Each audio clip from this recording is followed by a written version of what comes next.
Você quer fazer algo hoje que possa ser multiplicado daqui a alguns séculos? Você quer fazer algo que seja impactante para a sociedade, para o lado bom? Você quer deixar um legado?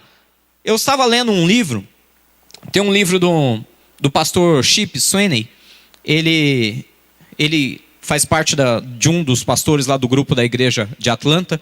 E ele me deu um livro de presente, um livro de autoria dele. E tem uma frase que ele usa o tempo todo no livro que eu achei fantástico. Pense grande, sonhe alto, comece pequeno. É bem motivacional. E vá fundo naquilo que você está fazendo. No teu sonho, no teu desejo. Então você precisa ter alvos grandes. Não pode ter alvos, até aqui tá bom. Não. Sonhe os sonhos de Deus. Sonhe alto naquilo que Deus colocou para a sua vida. Mas não comece dando passos maiores que a perna. Comece pequeno. E trabalhe duro. Vá forte, vá fundo naquele teu trabalho. Que naturalmente as coisas vão expandir. Amém? E é sobre isso que eu quero falar com vocês. Abra a palavra de Deus no livro de Mateus capítulo 6. Mateus capítulo 6 fala sobre essas 3 condições: de sonhar alto, de começar pequeno, mas de ir fundo. Mateus capítulo 6, versículo 20.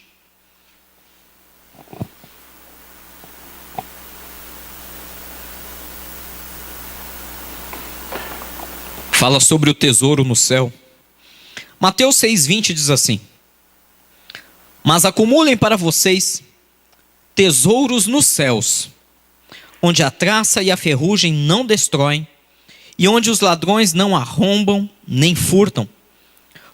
Pois onde estiver o seu tesouro, aí também estará o seu coração. Onde está o nosso tesouro? Qual é o nosso tesouro? Qual é a nossa riqueza? Alguém pode me dizer: pastor, a minha riqueza são os meus filhos, eles são o meu verdadeiro tesouro.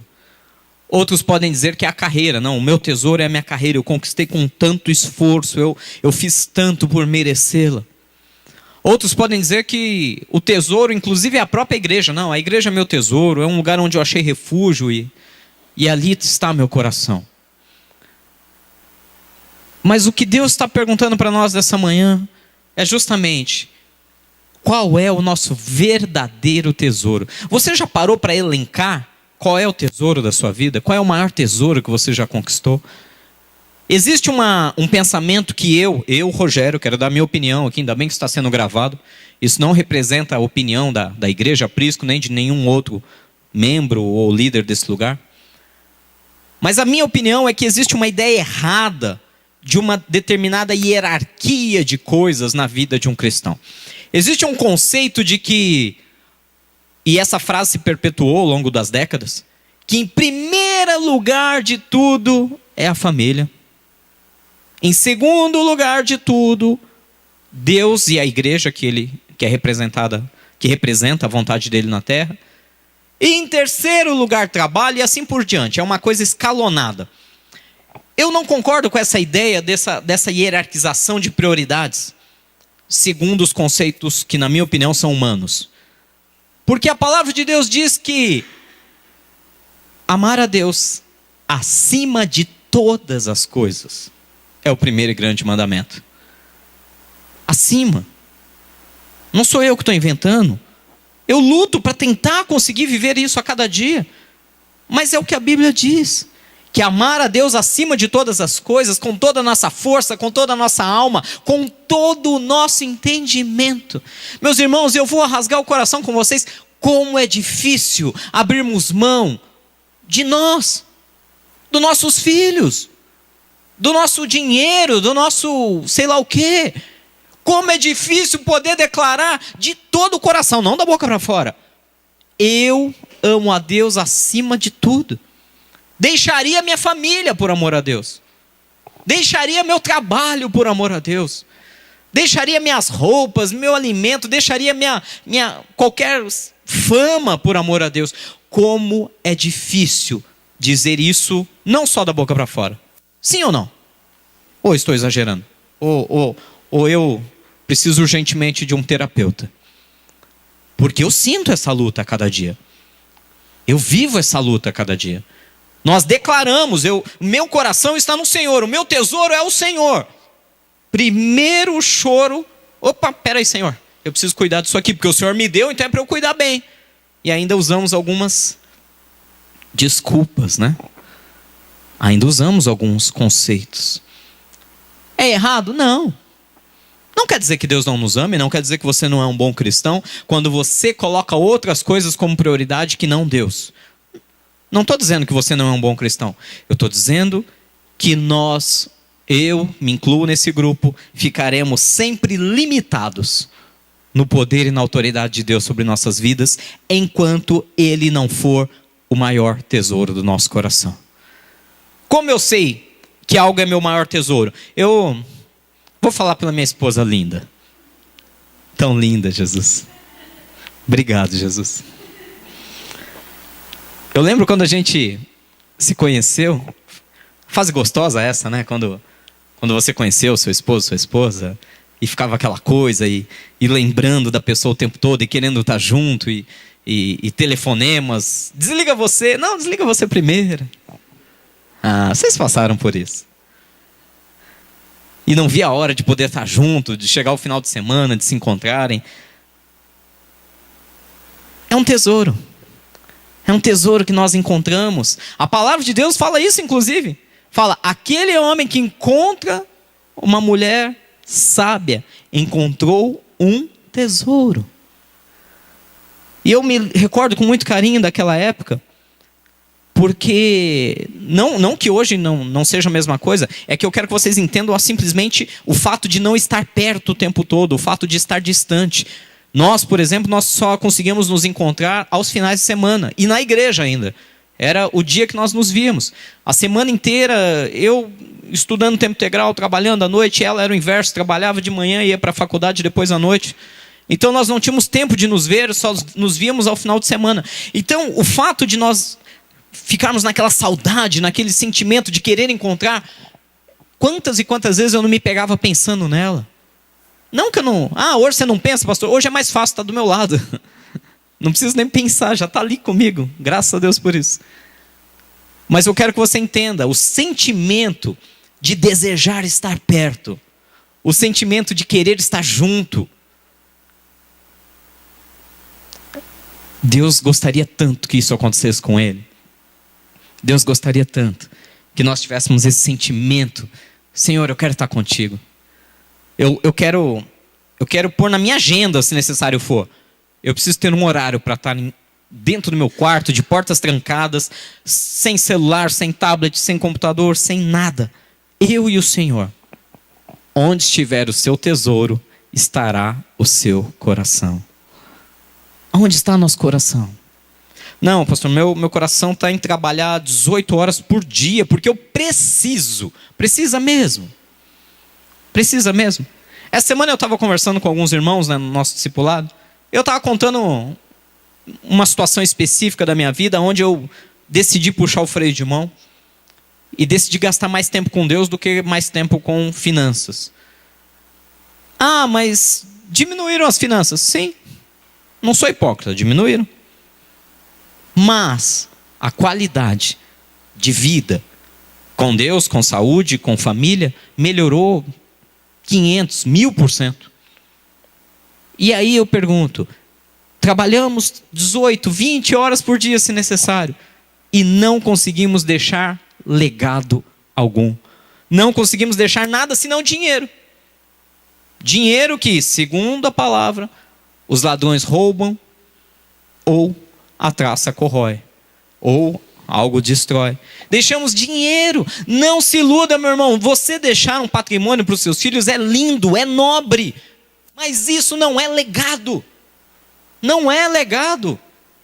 Você pode deixar toda a riqueza do mundo. Gente, quantos vocês não conhecem que deixou verdadeiras fortunas para os filhos e quando faleceu os filhos se mataram literalmente por causa da fortuna? Quantos vocês não conhecem? Eu conheço pessoalmente vários. Irmãos que não se falam, que brigam na justiça para poder tomar aquilo um do outro do que os pais deixaram. Quantos e quantos casos? Legados não estão relacionados a dinheiro, não estão relacionados a valores. Um legado, ou melhor, está sim relacionado a valor, mas não valor financeiro, monetário. Está relacionado a valor de amor, de ética, de compaixão. E o que Deus está nos perguntando nessa manhã é: você quer fazer grandes coisas? Você quer deixar um legado gigantesco para os teus filhos e teus netos? Você quer realmente impactar a sua sociedade? Ou você só entra por essas portas pedindo socorro para resolver o teu problema? Entenda, não estou minimizando, não estou menosprezando o seu problema. O que eu estou dizendo é que o seu problema, perto do que Deus quer fazer através da tua vida, é nada. É nada. O seu problema hoje, perto do que Deus quer te usar para transformar uma geração, é nada. É nada. Ele faz um estalar de dedos. Mas nós ficamos implorando e chorando por pequenas coisas. Pode ser grande hoje para nós, mas para Deus é nada, amém? E ficamos chorando e implorando aquilo, quando Deus pensa: ponha-se no lugar que eu quero que você esteja. Deseje o que eu quero que você deseje. Faça o que eu quero que você faça. E você vai ver que esse problema daqui a pouco acabou. Nem lembra mais dele. Nós sofremos e choramos porque estamos fora da vontade de Deus. É uma revelação simples, grosseira, mas verdadeira. Boa parte dos nossos problemas, ou a maior parte delas, é porque nós queremos fazer do nosso jeito e não do jeito de Deus. Por isso que tentamos exercer autoridade e não temos. Que autoridade temos nós para falar de oração? Se somos hipócritas na oração, se pedimos só pensando em nós. Ou se nem oramos, falamos que oração é uma bênção, mas nem oro. Porque Deus, tu sabes. Não temos autoridade. Como podemos viver, irmãos, de todo o coração? Deus tem inquietado muito a mim e aos pastores dessa igreja. Vocês têm acompanhado ao longo do último ano quanta coisa mudou na nossa maneira de agir, de falar, de pensar. Porque Deus não quer mais simplesmente um bom aprisco, com meia dúzia, no bom sentido, de ovelhas, sendo bem cuidadas e gordinhas. Deus quer multiplicar um rebanho que, quando saia por essas portas, transforme lugares secos em pastos verdejantes. Deus quer levantar pessoas nessa nação, cada um na sua área de atuação, que através da sua vida profissional, que através do seu trabalho, cause tanto impacto bom nessa sociedade que as pessoas digam: mas como ele pensou nisso? Ele não pensou, o próprio Deus entregou nas mãos dele. Ele quer fazer coisas, mas nós não pensamos assim. Nós não pensamos grande, como diz no livro do Chip, do pastor Chip. Nós ficamos limitados na nossa visão. Pastor, eu não sou um cara empreendedor para pensar grande. Deixa eu te explicar uma coisa. Isso é linguagem pura de... isso não é Bíblia agora, tá? Isso é linguagem mercadológica, vamos dizer assim. Sabe de onde surgiram os maiores transformadores do mundo? Sabe de onde surgiram? Em que hora da história? Em que momento da história? Porque os caras já nasceram com esse ímpeto: eu vou mudar o mundo. Não. Nos maiores momentos de crise da história humana, seja de guerra, seja de fome, seja de necessidades que foram, surgiram pessoas inspiradas pelo Espírito Santo de Deus que transformaram coisas. Amém? Alô? Tem alguém aí? Nos momentos mais complicados da raça humana, pessoas que não tinham o que dar, não tinham de onde. Deus levantou pessoas assim para transformar uma geração inteira. E nós ficamos aqui: mas não vai ser eu não, pastor. Eu estou tranquilo aqui. Como diria o pessoal, estou de boa. Que use o meu irmão do lado aí, ó. Ó, o meu irmão livre aqui, ó, disponível. Usa ele, Deus. Eu vou no vácuo. Não. Puxa para você a responsabilidade.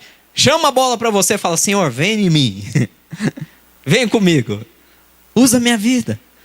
Me põe teus sonhos, que são maiores do que os meus, no meu coração.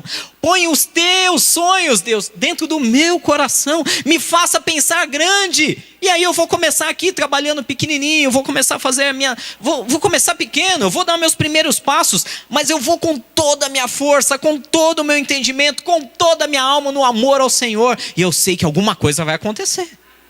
Isso é fé. Pastor Jairo terminou muito bem semana passada orando, dizendo: a autoridade precisa ser exercida com fé.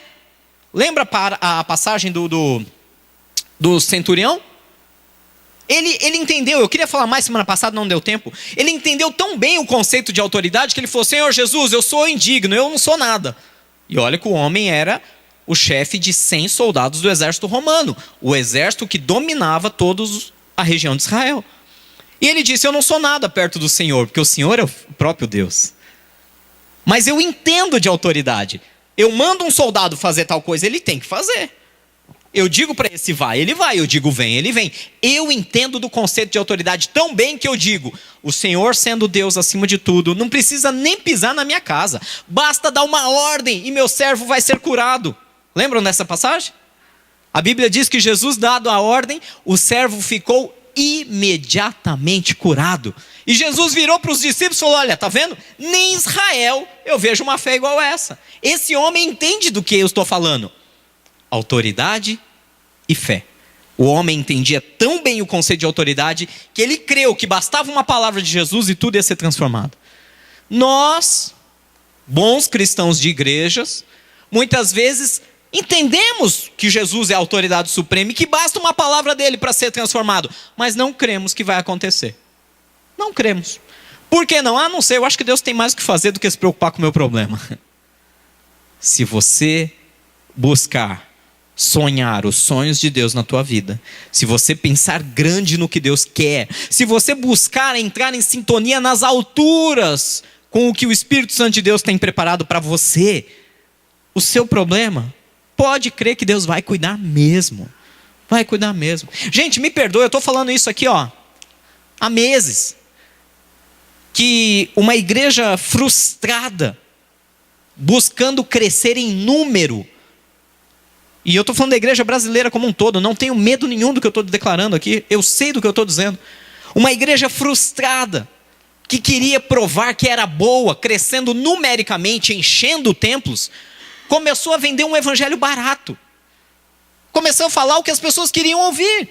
E é óbvio que quando a gente vai na contramão e começa a falar o que Deus quer falar e não o que as pessoas querem ouvir, é lógico que a igreja esvazia. É lógico que o grupo diminui. Vocês que estão aqui são os chamados remanescentes, como diz a palavra de Deus. Aqueles que querem ouvir a verdade e não se ofendem com a verdade, porque querem viver algo maior.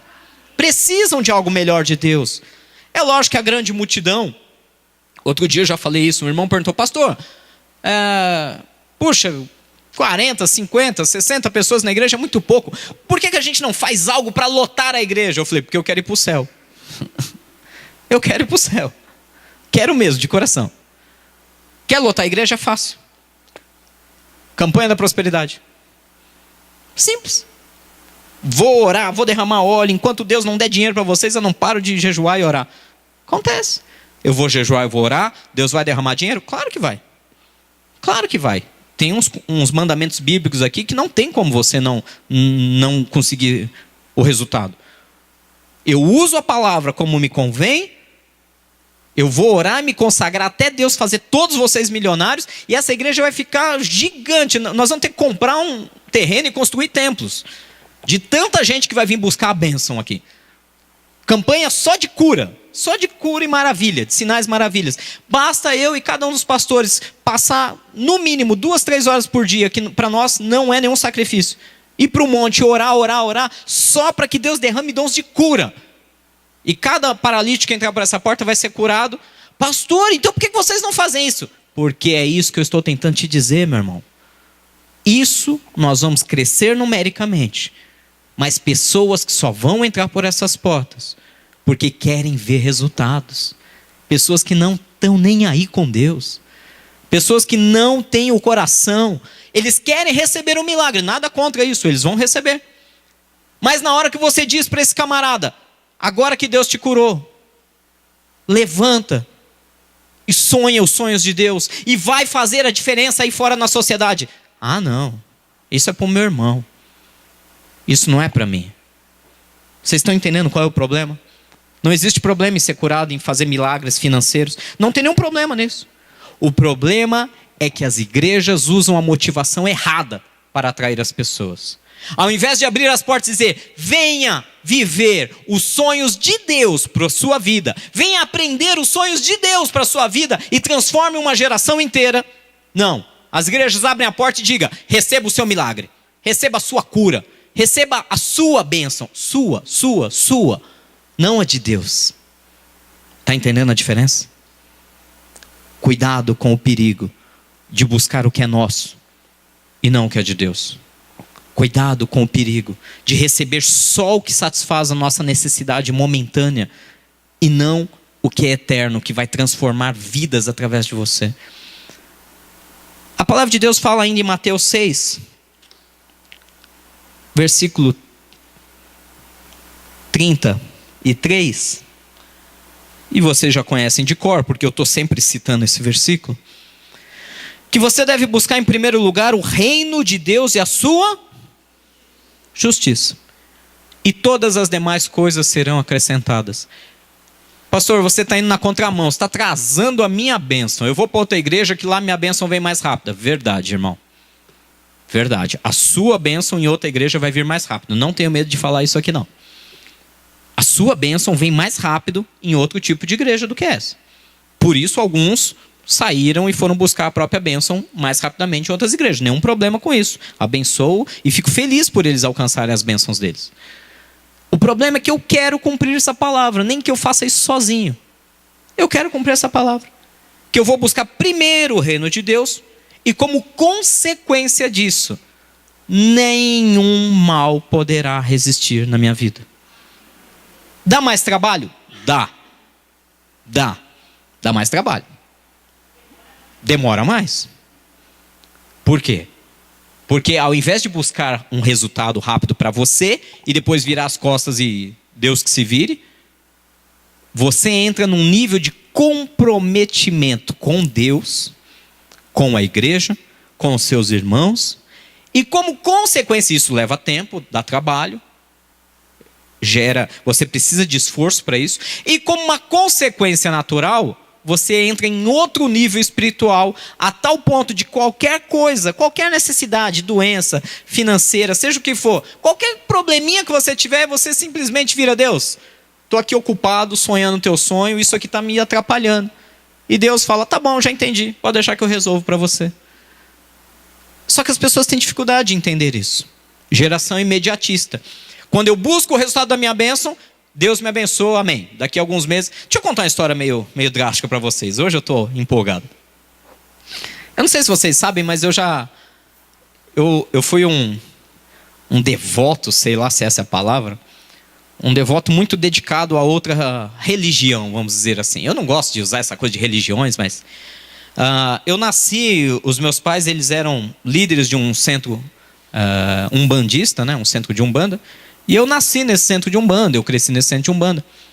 E por muitos e muitos anos eu pratiquei a umbanda junto com os meus pais. E sabe uma coisa interessante que eu via? Uma coisa que talvez as igrejas evangélicas copiaram do centro de umbanda. O camarada chegava lá, virava para minha mãe, para meu pai. Olha, eu preciso de tal coisa. Aí ia lá, se consultava lá o espírito maligno, o demônio. E o demônio dava um preço. Olha, você mata um bode, um cabrito, mais não sei quantas velas, champanhe, pinga, cachaça, bababá. Ele dava um preço. Vem aqui, paga esse preço e vai resolver o problema. Aí você me pergunta, pastor, resolvia? Claro. Ô meu amigo, mundo espiritual. Plantou, colheu. O cara chegava lá, pagava lá pelo trabalho, pela macumba. Em poucos dias o problema dele estava solucionado. Pastor, você está dizendo que o demônio resolve problemas? Claro. Ele colocou o problema, ele tira, é dele. Ele pode pôr e tirar, ele que faz. Só que passava um mês, o problema voltava. Porque o demônio põe de novo. Ele é esperto, ele está ganhando para isso. Aí o cara voltava no centro. Olha, o problema voltou. Ah, se voltou, então é porque agora você vai ter que fazer em dobro. Vai ter que pagar dobrado. Inclusive vamos dizer assim, os honorários do centro de umbanda. E o cara pagava dobrado. Só que agora o problema sumia por 6 meses. Oh, agora resolveu. Passados 6 meses, o problema volta. E o cara volta de novo. Gente, eu vi isso acontecer por anos e anos e anos. Eram sempre os mesmos. Com o mesmo problema.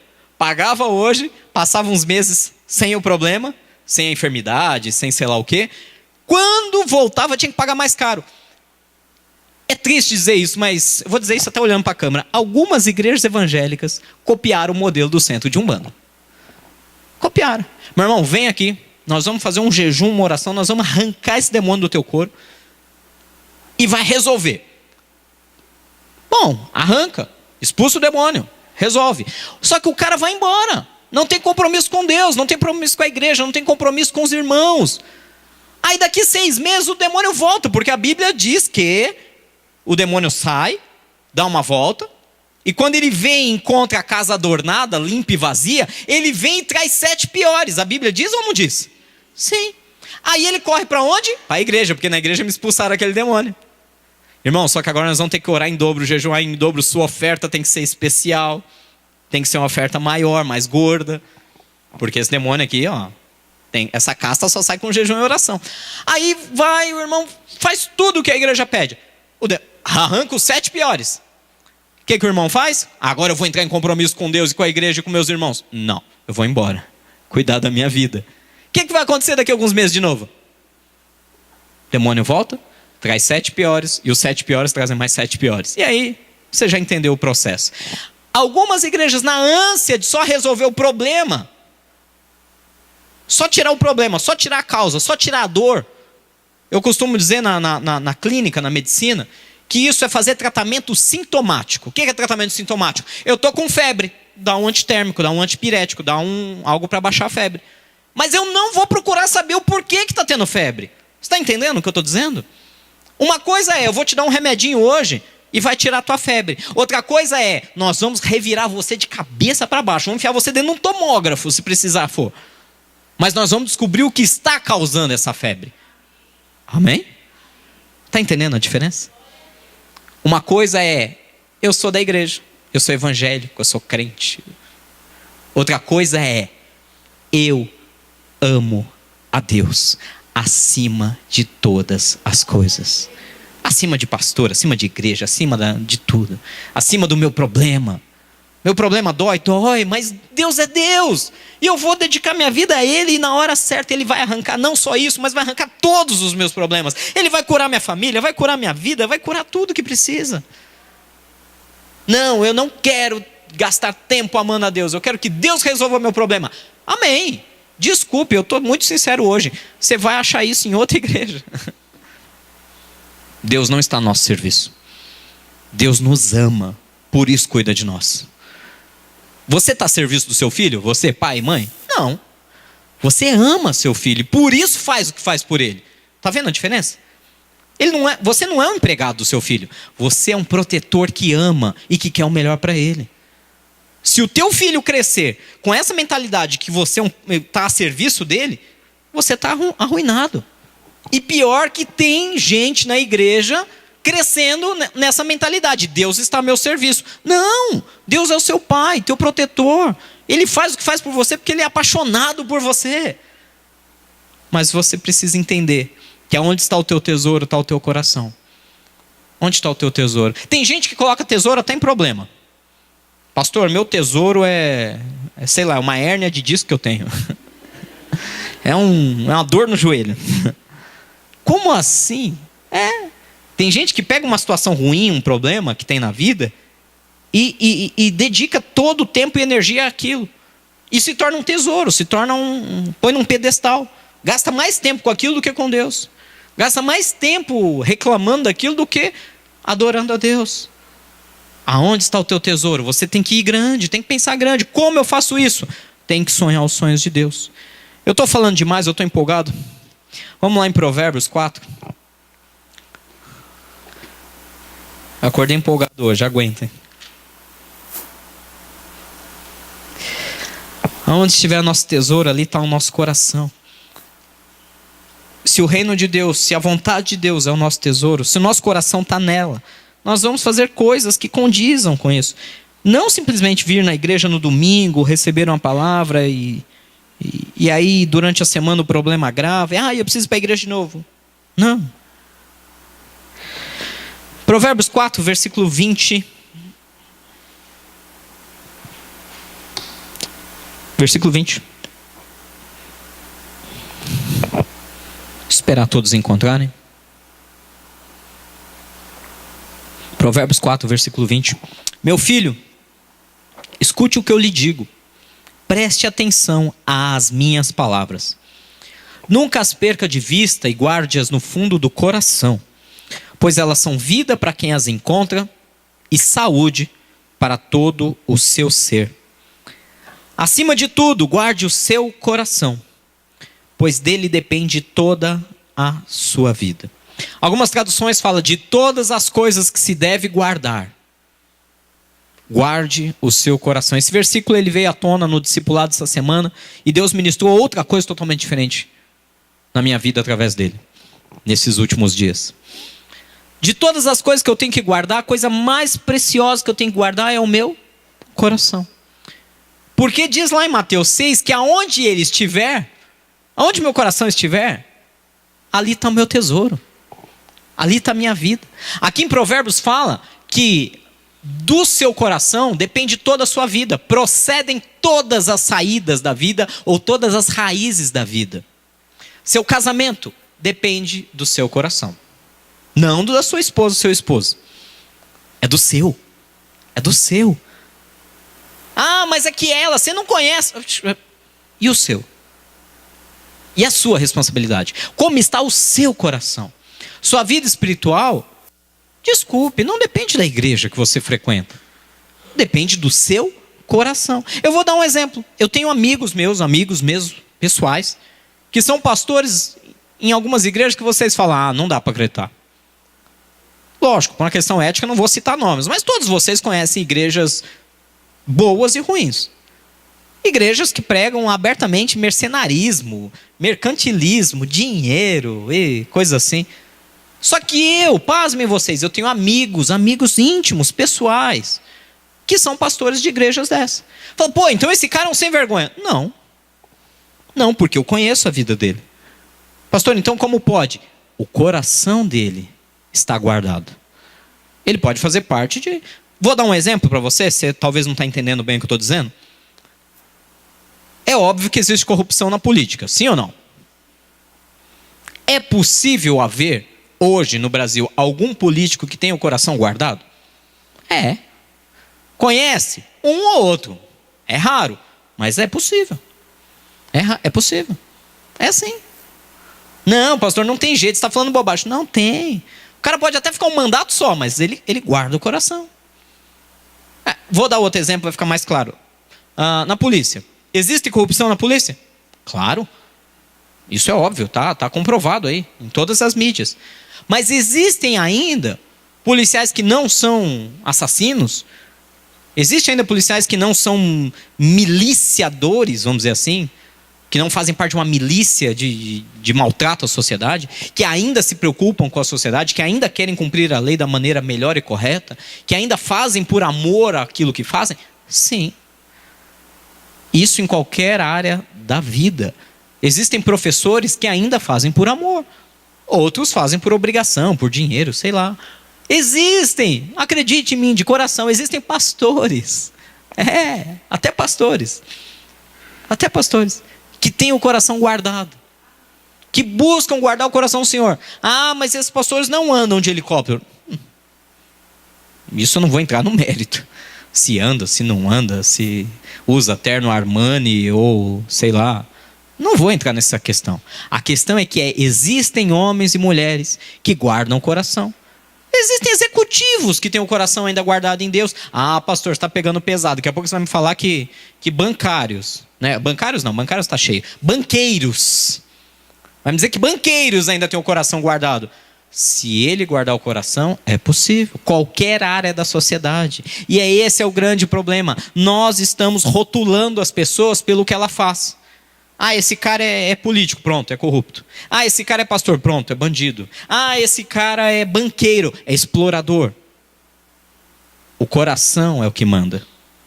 O coração é o que manda. Vocês sabiam que... Eu já contei aqui a história da igreja dos povos de Toronto, né? Uma igreja pequena, numericamente falando, com um dos maiores orçamentos do mundo entre as igrejas. Riquíssima igreja. Alguns membros dela são donos de verdadeiras multinacionais que vocês não têm ideia de cifras. E você fala, pô, e o cara está lá na igreja, será que ele é um... Não. Pessoas sinceras, honestas. Quantos de vocês já não ouviram falar das histórias de empresários que, não, os caras, todo empresário é capitalista, é mercantilista, é explorador da sociedade? Quantos empresários nós não ouvimos falar de coração sincero no reino?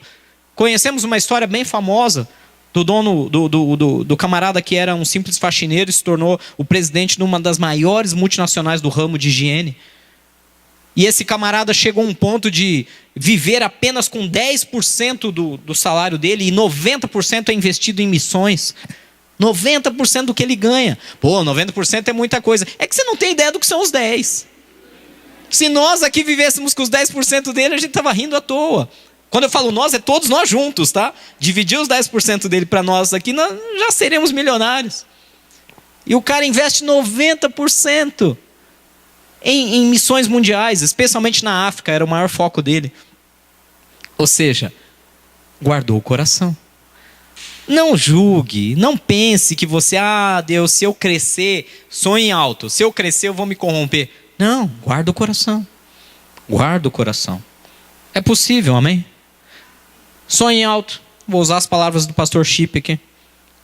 Comece pequeno, mas vai fundo. Vai fundo, meu irmão. Entrega mesmo toda a tua força.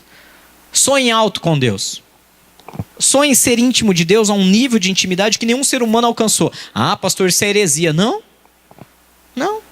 Não tem nada de errado em sonhar e ser tão íntimo de Deus, a ponto de ser um Elias que foi arrebatado. A ponto de ser um Enoque que estava andando com Deus e subiu aos céus diante de todos. Sonhe alto, deseje ir para um nível de intimidade e comunhão com Deus que falam, mas como? Sonhe isso, deseje isso, queira isso. Mas onde? Isso é inatingível. Não, começa pequenininho. 5 minutos por dia de oração. 5 minutos por dia lendo a Bíblia. 5 minutos por dia buscando conhecer os sonhos de Deus. Pastor, mas a Bíblia é tão grande, até eu ler ela inteira. Leia um versículo por dia, se necessário apenas. Só um. Mas busque entendê-lo. Busca, com toda a tua força o que isso quer dizer comigo. E vai crescendo a cada dia na presença de Deus. Outra das pessoas que estavam envolvidas nessa conversa que eu digo, com esse irmão que saiu daqui, eu ouvia a seguinte frase: eu queria crescer mais rápido. Eu queria ir mais rápido. Cuidado. Não tem atalho no reino. Não tem atalho. Você não forma, por exemplo, uma multinacional da noite por dia. Sem pessoas que dedicam o coração a ela. Só investir dinheiro não é suficiente. Precisa ter o coração naquilo. Precisa ter paixão pelo que está fazendo, a ponto de vê-la crescendo. Você não consegue pegar um recém-nascido e transformar ele num adulto em 2 anos. É impossível. É impossível. Você não consegue colocar dentro da mente dele experiências e sonhos e dores suficiente para que em 2 anos ele se torne um adulto. Tem que dar o passo de cada dia. O tempo, infelizmente, por mais que eu também não goste disso, porque eu também sou uma pessoa que gostaria de apressar o tempo, por mais que eu não goste, o tempo ainda é limitante. Tem coisas que só daqui 10 anos nós vamos viver. Tem coisas que só daqui 20 anos nós vamos viver. Mesmo que eu não goste de ouvir isso, que eu não gosto, eu gostaria de apressar tudo, mas é uma realidade. Não se forma um líder, um pastor, em 2 anos, gente. Me perdoe a sinceridade. Pessoas, não, mas eu quero crescer mais rápido, eu vou fazer isso, vou fazer teologia. Não é a mesma coisa. Nós podemos fazer uma faculdade de teologia em 4 anos, não quer dizer que, uma vez bacharel em teologia, não quer dizer que em 4 anos você seja, por Deus, levantado como um líder, um pastor. É totalmente diferente. É totalmente diferente. Você pode fazer uma faculdade de administração, mas em 4 anos não quer dizer que você está apto e pronto para administrar uma grande empresa. Os anos, as experiências, os erros, as lágrimas, vão ser fundamental para você amadurecer. E aí sim, agora você está pronto para ser um diretor, ser um presidente. No ministério é a mesma coisa. Os anos são fundamentais. Lógico, você pode acelerar, você pode ser um autodidata, você pode correr contra o tempo e conseguir agilizar isso. Mas não se consegue levantar um líder de sucesso dentro do evangelho em 2 anos. Isso não existe. Isso não existe. Eu falo porque eu ainda tenho muito que caminhar. Já estou aí há mais de 1 década nessa brincadeira. Como pastor, já estamos mais de 1 década como pastores. E mesmo assim, ainda acho que tem que caminhar muito, muito, para entender mais o que Deus tem para nossas vidas. Então, queridos, sonhe alto. Coloque o seu coração nas coisas certas. Onde estiver o seu coração, está o teu tesouro. Onde está o teu tesouro hoje? Família, recursos, saúde, igreja. Sim, igreja. Sabe que a igreja pode tomar o lugar de Deus, né? Eu falo, eu não tenho vergonha de dizer, no começo do meu ministério, lá no comecinho, eu era um desses ambiciosos. Eu recebi uma palavra profética, você vai ser pastor. E aquilo para mim era mais importante do que Deus. A honra própria, para mim, era mais importante do que ser íntimo de Deus. E eu, na ânsia de apressar o tempo, eu cometi erros absurdos. Absurdos.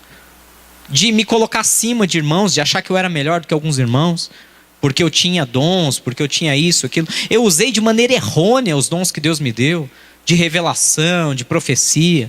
Quando eu falo errônea, não quero dizer que eu nunca entreguei uma profecia falsa para ninguém, mas eu saía usando a torta e a direita, para que as pessoas honrassem a mim, para que as pessoas ficassem admiradas com os dons que Deus me deu. Quantas vezes, eu nunca menti, eu sempre assumi esse meu pecado. Quantas vezes no passado eu peguei os dons genuínos que Deus me deu e usei para o meu benefício, usei para a minha glória, para que eu crescesse, para que todos vissem, olha aquele ali, ó, não, levanta ele mais rápido. Olha quanto dom. Quantas vezes eu fiz isso? Sofri muito por isso também, paguei um preço alto por isso. Graças a Deus por isso. Deus me abateu na hora certa. Deus sabe como cuidar da gente. Falou, vai devagar. Os dons não são para a sua glória, são para a minha. Deus sabe disso. Mas eu continuo sonhando alto. Hoje eu sonho alto, não mais a minha glória, não mais os meus sonhos, não mais puxa, eu quero tal coisa. Não, eu não quero mais nada. Eu não quero nada. Eu quero o que Deus quer. Eu quero o que Ele deseja. E eu quero que o que Ele deseja entre tão forte no meu coração, que a minha vontade já não faça mais sentido. Mas a dele prevaleça. E uma vez que Deus começa a mostrar a vontade dele para mim, é tão lindo. Porque o primeiro momento você fala, Deus, você está de brincadeira. Deus, vai devagar que o vaso é de barro. Você já sentiu assim, Deus te mostrando algo tão grande, tão lindo, tão precioso, que você fala, não Deus, isso é coisa da minha cabeça, eu estou louco? Se você não sentiu isso, se prepare para sentir. Porque quando Deus começa a realmente revelar os sonhos dele para você, você fala, Deus, não tem como. Ótimo. É a hora que quando você sonha alto, você sonhou o sonho de Deus, você começa pequenininho. Você dá um passo de cada vez. Passo de cada vez. Você já imaginou? Aqui, eu sei que tem muitos que tem negócio próprio, tem uma empresa própria. Você já imaginou o teu negócio virando hoje uma rede de franquias? Pastor, eu mal estou sustentando o meu, está difícil pagar o aluguel. Você já imaginou o teu negócio hoje virando uma rede com mais de 200 franquias só no estado de São Paulo? Uau! Já imaginou isso? Não? Por que não? E se for o sonho de Deus? Você não sabe? Você já orou para perguntar? Você já viu se Deus quer isso para você? 200 franquias não é nada. Quantas cidades tem o estado de São Paulo? Tem mais de 200, não tem? Não sei, eu não tenho ideia de geografia, eu sou péssimo. Mais de 500 cidades? Moleza 200 franquias. Moleza.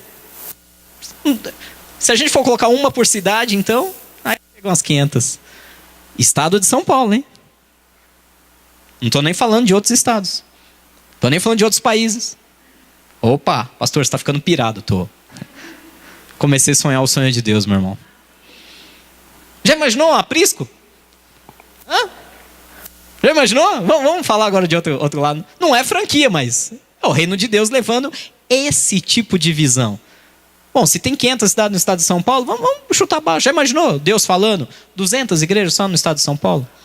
Mas não é igreja no sentido ruim da palavra, de mais uma porta aberta, mais uma conta para pagar. Não. Trazendo as pessoas para uma nova visão, para sonhar os sonhos de Deus, para viver os sonhos de Deus, para expandir o reino de Deus. E não é para pôr dinheiro no bolso de pastor nenhum. É para transformar esse mundo que a gente vive, para trazer o reino de Deus à tona. Gente, não tem nada de absurdo. Eu falo, já imaginou Deus mandar... É que Deus não falou isso, tá? Eu estou só deixando claro. Eu estou só especulando. Deus nunca falou comigo sobre 200 igrejas, nada disso. Mas, e se Deus falar um dia? 200 igrejas é muita coisa. Será? Será mesmo? E se for a vontade dele? E se ele quer usar a nossa vida para colocar uma igreja em cada cidade da região? Cada estado do país? Uma igreja só por ser mais uma aí não serve, porque já está cheio de igreja. Igreja, graças a Deus, tem bastante. Ainda bem por isso. Igreja para todo tipo de gente e gosto. A questão é, e se Deus quer pegar essa ideia, essa mensagem de transformar a sociedade que Ele está colocando no nosso coração e quer espalhar isso? Vai ter que usar a gente? Amém? Vai ter que usar você. Vai ter que usar você. Eu sozinho não faço nada. Olha o meu tamanho. Não tenho nem tamanho para querer fazer muita coisa. Não tenho nem tamanho para isso. Vai ter que usar nossas vidas. Não sei. Eu estou orando, algumas coisas Deus já está revelando. Aí você fala, poxa, eu acho que não. Não, por que não? Deus pode pegar o teu negócio, a tua empresa e expandir em franquias. Pode.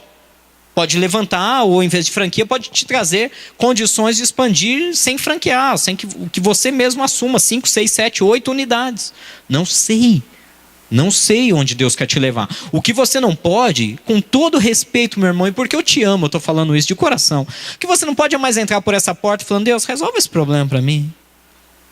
Isso é tão pouco. Isso é tão pouco. Isso é tão pouco, é sério. Muda a postura, entra pela porta e fala, Deus, sabe esse probleminha aqui? Vou deixar ele parado aqui na porta um pouquinho, porque perto do que o Senhor quer fazer através da minha vida, ele não merece nem entrar pela porta da igreja. Ele vai ficar aí fora. Eu vou entrar. Eu quero que o Senhor revele o seu sonho para mim. Eu quero que o Senhor me mostre o que o Senhor quer para a minha vida. E aí quando eu voltar, se o problema estiver lá ainda, ele que corra atrás de mim, porque eu não tenho tempo para ele. Porque eu vou focar e vou buscar os seus sonhos para a minha vida. E se o problema tiver perna para correr tudo isso atrás de mim, ele vai ter um problema maior, que é o Senhor destruindo com ele. É uma mudança de visão. É uma mudança de postura. Volto a dizer, e não tenho medo do que eu estou dizendo, a igreja de Cristo, especialmente no nosso país, ela se corrompeu, buscando crescimento numérico, buscando honra própria, e eu sei porque eu já vivi tempos assim, abrindo as portas para multidões, prometendo resultados rápidos. O evangelho de Deus, Jesus curava, Jesus libertava, e o cara não precisava nem ter compromisso. Bastava o cara chegar perto de Jesus. Jesus me cura. Jesus curava. Não tinha compromisso nenhum. A diferença é, tinham 10 leprosos. Todos foram curados. Lembram dessa história? A Bíblia diz que quantos voltaram para agradecer e andar com Jesus? Ou seja, você chega, Jesus me cura. Jesus vai te curar. Jesus me liberta. Jesus vai te libertar. A diferença é, você vai fazer parte do 1 ou 2 que volta para sonhar os sonhos de Deus, que volta para caminhar com Deus, que volta para trazer uma transformação numa sociedade. Vocês já imaginaram a Aldeia da Serra transformada? Já imaginaram? Transformada. Aldeia da Serra e arredores aqui. Santana, Itapevi, Jandira, Barueri. Como assim, pastor, transformado? Transformado. Já imaginou nós podemos falar que nós temos na nossa região taxa zero de suicídio há mais de 10 anos? É possível? É. Depende de quem? De mim e de você. Taxa zero de suicídio. Como assim? Porque todo e qualquer cidadão de toda a região que está passando pela cabeça dele se matar, ele sabe que ele tem um amigo, um conhecido, um vizinho, sei lá o quê, que faz parte de um grupo, que sonha os sonhos de Deus e que faz com que os problemas fiquem desse tamanhozinho e que leva ele além das expectativas dele. E aí ele vai te procurar. Porque ele está pensando em tirar a vida, mas ele sabe que você faz parte de um grupo de pessoas que sonham os sonhos de Deus. E ele, antes de tirar a vida, ele vai procurar você como última esperança.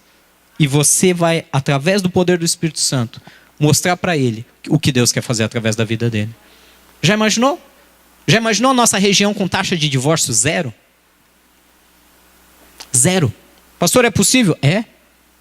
Já imaginou a gente ter aqui, independente de igreja, de placa, se são membros daqui ou não, 20 grupos ativos de casados para sempre por semestre? 20 grupos. Nós estamos falando aí de 20 vezes 5, 100 casais a cada semestre sendo ministrados. Ah, pastor, vai precisar de gente. Vai precisar de você. Você restaura o teu casamento, depois você ajuda a restaurar outro. Já pensou que legal? Taxa zero de divórcio em toda a região. Ah, mas de onde saiu isso? Tem uns caras ali que estão cuidando do casamento, estão cuidando das famílias. Tem uns caras ali que não fazem por dinheiro, não cobram nada. Pelo contrário, estão dando o tempo deles para que o seu casamento vá para frente. Para que você sonhe os sonhos de Deus e viva o sonho de Deus para a tua família. Já pensou que legal? Eu estou pensando já. Eu já estou sonhando com isso. Está nas nossas mãos sonhar os sonhos de Deus. Não, pastor, vamos ficar aqui brincando de igreja que é mais confortável. Dá menos trabalho. A gente chega aqui, canta um pouquinho, ouve um pouquinho, ora um pouquinho e vamos para casa e está tudo bem. Não é isso que Deus tem para nós. Não é isso que Deus tem para a Aldeia da Serra, não é isso que Deus tem para a nossa região. Pastor, eu não me vejo fazendo nada disso, pelo menos orando. Pelo menos intercedendo, pelo menos clamando, pelo menos no suporte, dando estrutura para que outros façam. Se você não sente, eu não sou linha de frente, eu não tenho boa oratória, eu não consigo me ver pregando, eu não consigo me ver numa casa dirigindo um pequeno grupo, eu não consigo me ver evangelizando. Então, se você já consegue se ver de joelhos dobrados orando para que seus irmãos façam a vontade de Deus, você já está cumprindo a vontade de Deus. Muito Deus vai fazer. Eu quero deixar essa palavra com vocês hoje para que abra a visão. Não tenham essa palavra como uma exortação para que eu não procure meus problemas. Não. Para de olhar para aquilo que é pequeno. Para de olhar para aquilo que está te trazendo problemas, mas que está te limitando de olhar para o horizonte e ver o que Deus está preparando. É a mesma história, eu estou aqui, eu estou tropeçando numa pedra, eu estou dando valor para ela, e eu estou cansado, e eu vou desistir da caminhada, porque essa pedra aqui já está machucando meus pés. Só que, se você levantar a cabeça, você vai ver que falta 50 metros para entrar no grande sonho de Deus para a tua vida. Levanta um pouco a tua visão, levanta um pouco os teus olhos. Olha para aquilo que Deus está colocando no teu coração. Não se acovarde. Não se acovarde com pouco, com pequeno. E eu não estou falando só de dinheiro, família, igreja. Sonhe o maior sonho de Deus. Onde estiver o seu coração, está o teu tesouro. Guarda ele. Guarda o teu coração com toda a tua força. Mas guarda ele nos sonhos de Deus. Amém?